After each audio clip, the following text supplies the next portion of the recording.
কিছুদিন আগে গিয়েছিলাম আসামের কাজিরাঙা ফরেস্টে গন্ডার দেখব বলে। সকালে উঠে, মানে একেবারে বলতে গেলে সকাল 6টার সময় উঠেই যেখান থেকে হাতির পিঠে করে যেতে হয় জঙ্গলের মধ্যে, সেখানে যাচ্ছি। এই দেখো রাস্তাটা, চারিদিকে কুয়াশা একেবারে ভরা, চমৎকার লাগছিল কিন্তু।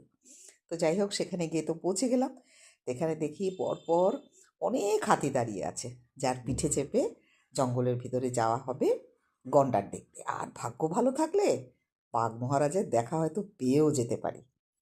আর এখানে দেখো কি সুন্দর সুন্দর ওখানকার স্থানীয় ছেলেরা সুগার কেন মানে আখ বিক্রি করছে হাতিদের দেওয়ার জন্য। এই যে সম্পূর্ণভাবে তৈরি হয়ে গেছে আমাদের সবাইকে নিয়ে জঙ্গলে ঢুকবে বলে গজরাজ মশাই।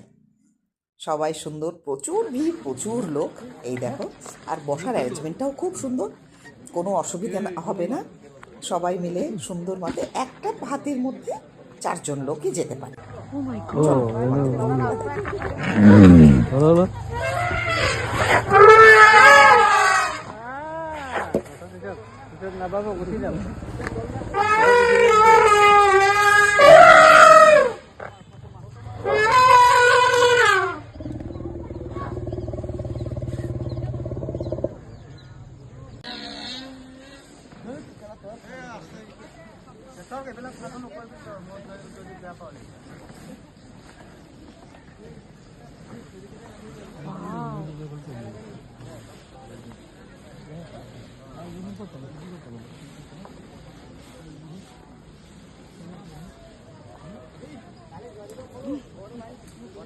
আশা করি ভিডিওটা তোমাদের ভালো লেগেছে।